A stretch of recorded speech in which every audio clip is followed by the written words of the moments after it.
میں آپ کی زوردار تالیوں میں خدا کے خادم جو لاہور سے ہیں، میرے بڑے اچھے دوست بھی ہیں، اور ایف سی اے چرچ بہار کالونی کے پاسٹر انچارج ہیں، میں ان کو آپ کی زوردار تالیوں میں ویلکم کروں گا کہ وہ آئیں اور خدا کے کلام کی خدمت کریں۔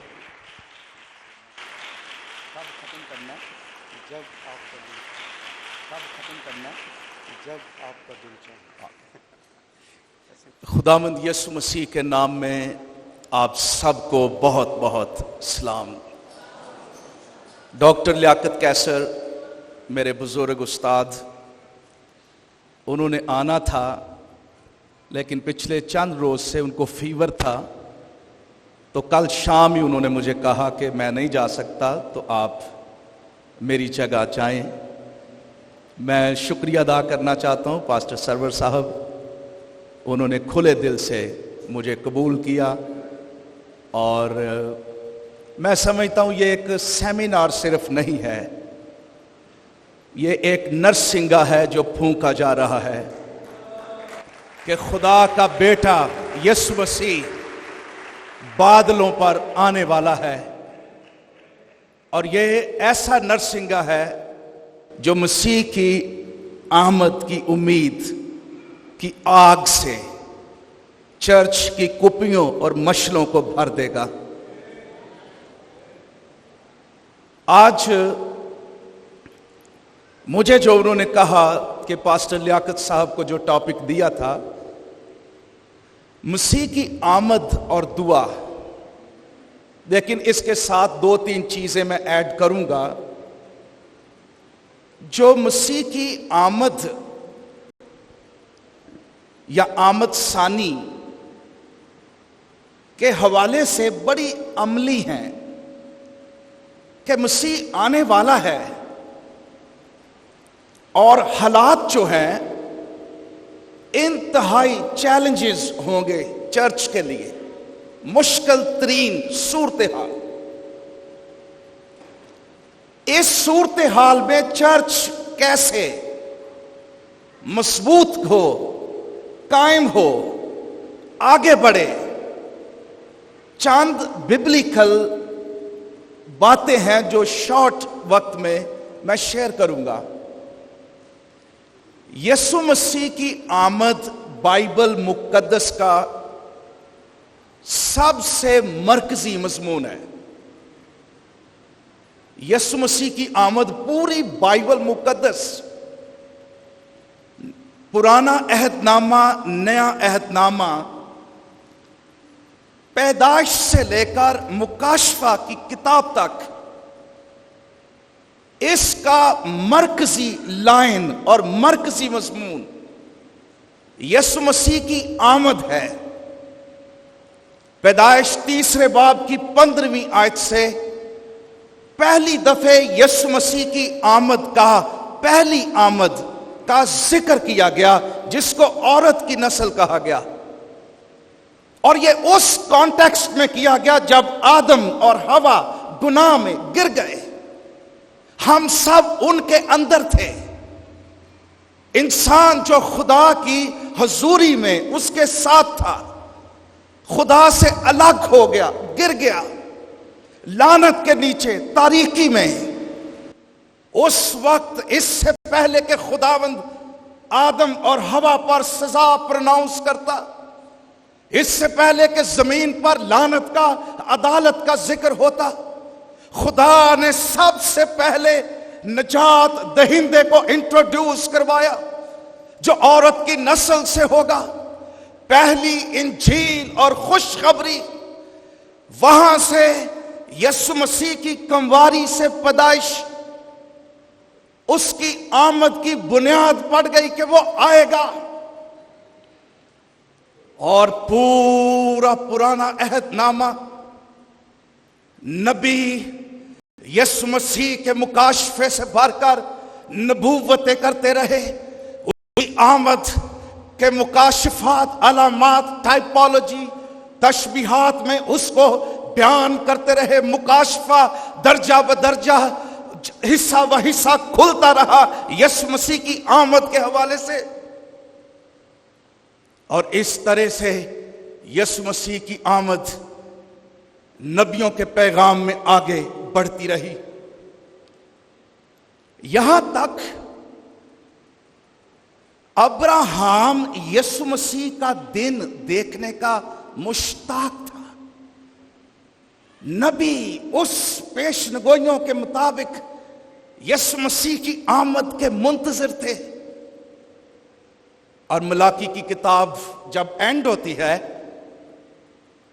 تو آخری ورسز وہ یسوع مسیح کی پہلی آمد کی امید کے ساتھ خط اینڈ ہوتی ہے، جسے آفتاب صداقت کہا گیا۔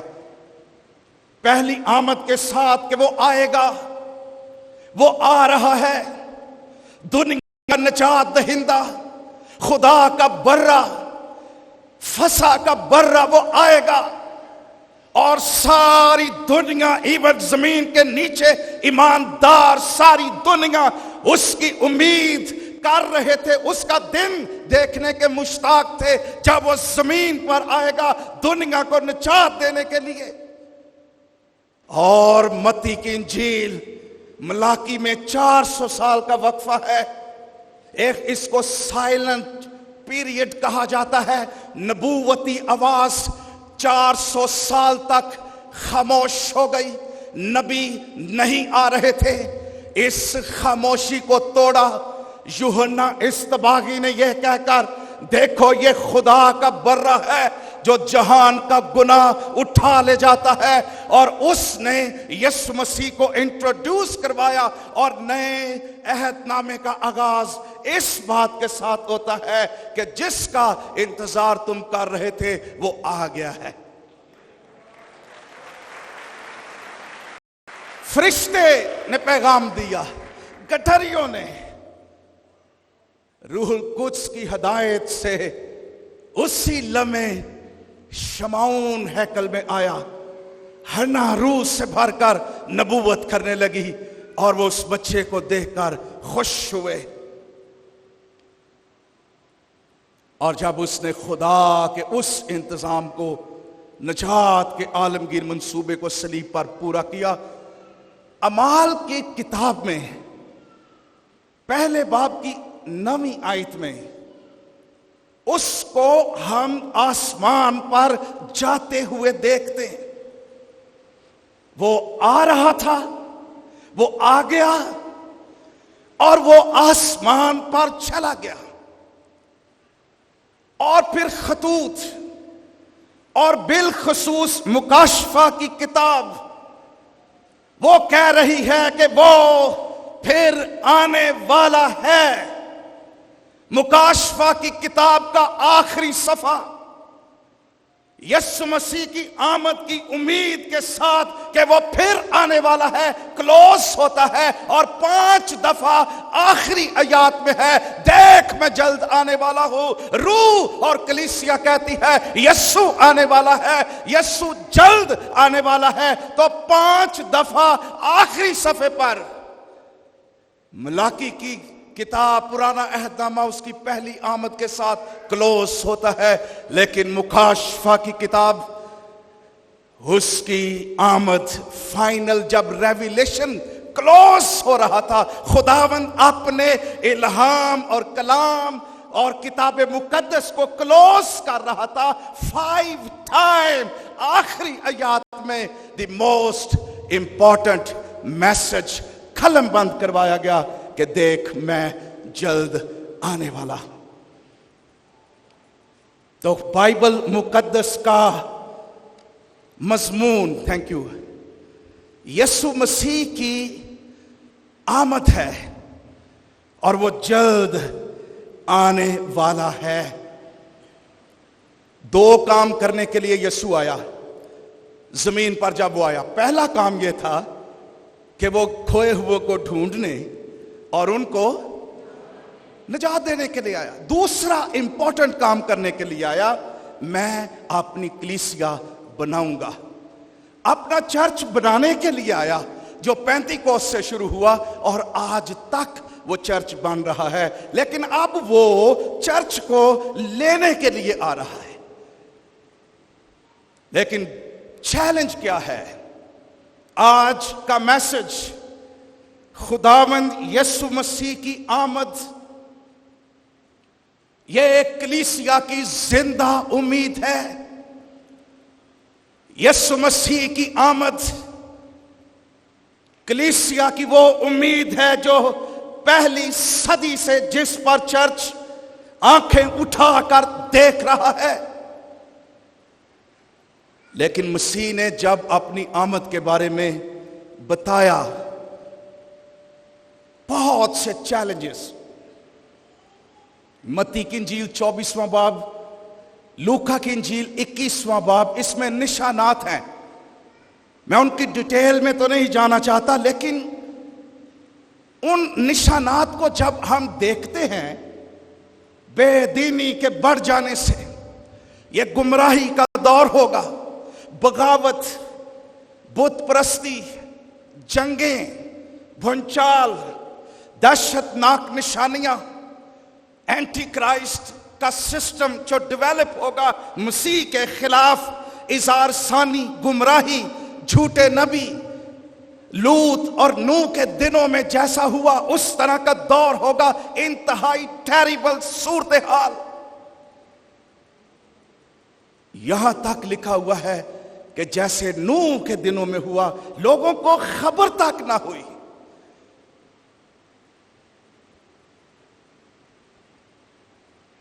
یہ صورتحال ہوگی، اور یہ ایک مشکل ترین ٹائم ہوگا دنیا کے لیے، چرچ کے لیے بھی۔ چرچ ان ایسی سچویشن میں کیسے سروائیو کرے گا؟ چرچ کو کیا کرنے کی ضرورت ہے؟ چند ایک پریکٹیکل باتیں جن کو یاد رکھنا ضروری۔ ہم آخری دور کی مصیبتوں میں، مشکلوں میں، بے دینی میں، چیلنجز میں، گمراہی میں، کئی چیزیں دنیا میں تبدیل ہو رہی ہیں۔ ہم ایسی صورتحال میں کیا کریں؟ سستی ہے، اور چرچ کی شکل جو ہے وہ بدل رہی ہے مختلف طرح سے۔ ہم جب چرچ کا مطالعہ کرتے ہیں تو بہت سے چیلنج چرچ کو درپیش ہیں۔ اب پہلی بات دیکھیے، مسیح کی آمد کی روشنی میں، اینڈ ٹائم میں قائم اور مضبوط رہنے کے لیے پہلی بنیادی بات، پطرس کا خط، پہلا پطرس کا خط 4 باب، اس کی 7ویں آیت میں پڑھنا چاہتا ہوں۔ سب چیزوں کا خاتمہ جلد ہونے والا ہے۔ کتنی چیزوں کا؟ پس ہوشیار رہو اور دعا کرنے کے لیے تیار۔ سب چیزوں کا خاتمہ، اور اس خط کا فوکس بھی یہ اس وقت کے پرسیکیوٹڈ، سکیٹرڈ لوگوں کو لکھا گیا جو جا بجا بسے ہوئے تھے نیرو بادشاہ کے خوف سے، اظہار ثانی سے۔ ان کو حوصلہ دیا گیا۔ اس خط کے اندر یسوع مسیح کی آمد کی روشنی عملی زندگی پر فوکس ہے۔ تو یہاں پر پطرس یہ کہہ رہا ہے کہ سب چیزوں کا خاتمہ جلد ہونے والا ہے۔ سب چیزوں کا۔ پس ہوشیار رہو۔ یہ لفظ ہوشیار رہو، بی سوبر مائنڈڈ، 6 دفعہ نئے عہد نامے میں آیا ہے، اور 3 دفعہ اس کو پطرس نے استعمال کیا۔ اس کا مطلب کیا ہے؟ اینڈ ٹائم کے کانٹیکسٹ میں، مسیح کی آمد کی روشنی میں سب چیزوں کا خاتمہ. یہ چیزیں دنیا میں جس دور میں مٹیریلزم دنیا کے اندر، دنیا کی فکریں، دنیا کی چیزیں یہ ایماندار کو اکوپائی کرنا چاہتی ہیں. دنیا کی چیزوں کی فکریں آج کے کانٹیکسٹ کے اندر انسان کا ذہن بہت سی چیزوں کی فکروں سے بھرا ہوا ہے. زندگی کی فکریں، گھر کی فکریں، بلڈنگز کی فکریں، پیسے کی فکریں، فائنینشل جو نیڈز ہیں، گھر بنانے کی فکریں. انسان کے ذہن کو، ایماندار کے ذہن کو مہنگائی اور بہت سی چیزوں نے اس کے ذہن کو بھر دیا ہے، ڈومینیٹ کر دیا ہے، اور فکریں اس کو دبا رہی ہیں. اور لالچ اور دنیا میں بہت کچھ وہ بنانا چاہتا ہے، کرنا چاہتا ہے، حاصل کرنا چاہتا ہے. وہ ان چیزوں کے پیچھے بھاگ رہا ہے. پطرس کہتا ہے کوئی چیز جو تو زندگی میں حاصل کرنا چاہتا ہے، جو تجھے مسیح سے دور کر رہی ہے، جو تجھے تیری ڈائریکشن کو بدل رہی ہے، یہ چیزیں عارضی ہیں. ان پر تباہی کی مہر لگ چکی ہے. ان میں سے کوئی چیز تیرے ساتھ نہیں جائے گی. اس لیے ایمانداروں کو سمجھنے کی ضرورت ہے. اور یہ جو لفظ ہے پس ہوشیار رہو، اس کا مطلب پتہ کیا؟ Be super minded. اس کا مطلب ہے مینٹلی الرٹ ہو جانا، ذہن میں بی واچ فل مینٹلی. اس کا مطلب ہے کہ ذہن کو خمار سے، چیزوں کے نشے سے، شہرت اور فیوچر، ایجوکیشن اور کئی چیزوں سے اس کو ڈومینیٹ، اکوپائیڈ نہ ہونے دینا. جو دنیا کی چیزیں، اس کا مطلب ہے کلیئرٹی آف مائنڈ. اس کا مطلب ہے اسپرچول مینٹل الرٹنس. یہاں ریوائول تھاٹس کے اندر سیریسنس آف یور مائنڈ. اور یہ پہلی دفعہ لفظ استعمال کیا پطرس پہلے باب کی 13ویں آیت میں. وہاں بھی ہوشیار ہے کہ اپنی عقل کی کمر باندھ کر، وہاں پر لکھا ہے، جو اس کا لٹرل اور انگریزی ٹرانسلیشن ہے prepare your mind for action. اپنی عقل کی کمر باندھ کر، اس کا مطلب ہے کہ ذہنی الرٹنس اتنی ہو کہ یہاں if you take action here you will overcome. اگر آپ یہاں گر جائیں گے تو آپ ایکشن میں بھی گر جائیں گے، آپ پریکٹیکلی بھی گر جائیں گے. سب سے پہلے جو جنگ ایمانداروں کو جیتنی ہے وہ یہاں جیتنی ہے. بی سوبر مائنڈڈ، عقل کی کمر باندھ کر prepare your mind for action. اپنی نجات کا کام کرتے جاؤ. نجات کے لیے بی سوبر مائنڈڈ، ہوشیار رہو. اور پھر 5ویں باب کی 8ویں آیت میں یہی لفظ پطرس استعمال کرتا ہے، بس تم ہوشیار اور بیدار رہو. وائے؟ کیونکہ تمہارا مخالف ابلیس. کس کا مخالف ابلیس؟ کس کا؟ کہے دا بیسٹ فرینڈ تے نہیں، آپ کا مخالف ہی ہے نا. تمہیں ڈھونڈتا پھرتا ہے. Therefore اب بی سوبر مائنڈڈ، ہوشیار رہو، کیونکہ ابلیس مخالفت میں تمہیں ڈھونڈتا پھرتا ہے. اور مکاشفہ 12ویں باب کی 12ویں آیت میں لکھا ہے کہ وہ غضب اور غصے سے تمہیں ڈھونڈ رہا ہے، کیونکہ وہ جانتا ہے کہ اس کا وقت تھوڑا رہ گیا ہے.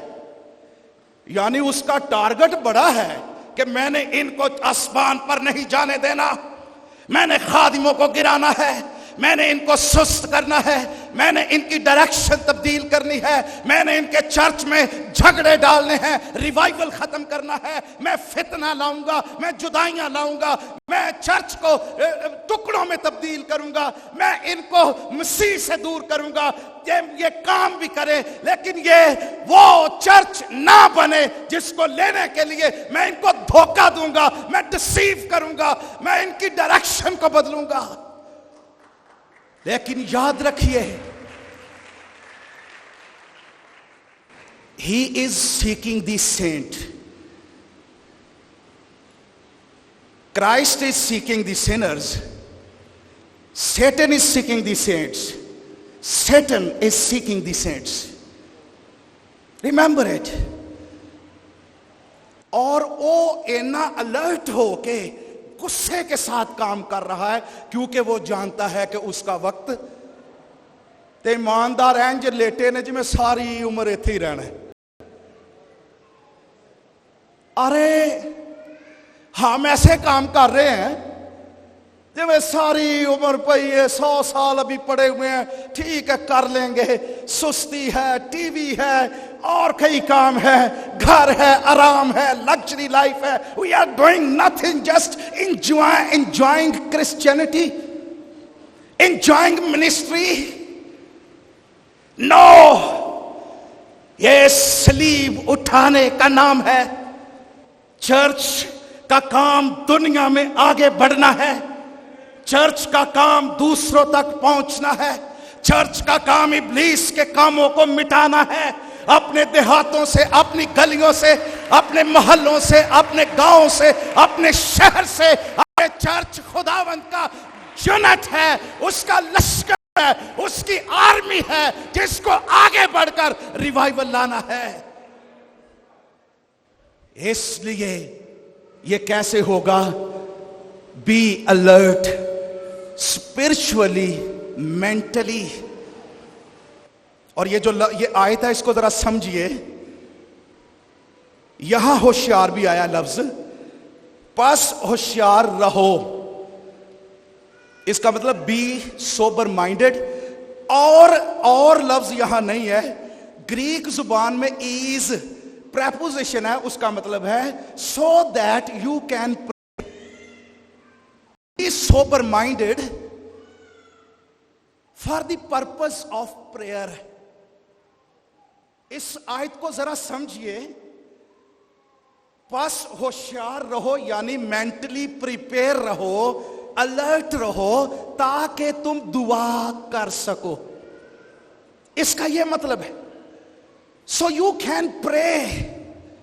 اس کا مطلب ہے دعا بھی اس وقت ایماندار کریں گے جب وہ مینٹلی اسپرچولی فٹ ہیں, جب وہ خدا کے کام کے لیے سیریس ہیں, جب وہ ابلیس کے منصوبوں کو جانتے ہیں, جب وہ پروفیٹک پلان خدا سے واقف ہے, جب چرچ جانتا ہے کہ وہ جا رہے ہیں, جب وہ اسپرچول وارفیئر کو سمجھتے ہیں, وہ اس وقت دعا کریں گے. لیکن فکروں سے بھرا ہوا ذہن, نشے سے بھرا ہوا ذہن, خمار سے بھرا ہوا ذہن, دولت اور پاور کی فکر سے بھرا ہوا ذہن, یہ دعا نہیں کر سکتا, یہ خداوند کے لیے کام نہیں کر سکتا, یہ مسیح کی آمد کے لیے کچھ نہیں کر سکتا, بلکہ یہ نقصان دہ عمل ہے.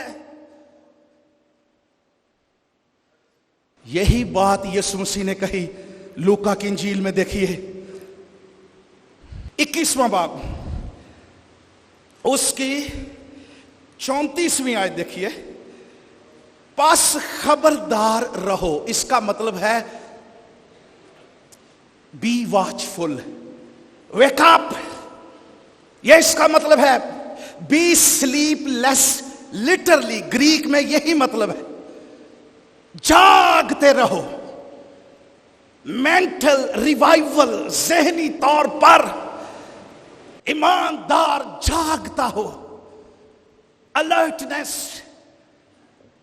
اور یہ ضروری ہے, یہ چرچ کے لیے جاگنا, ریوائیول یہ ضروری ہے,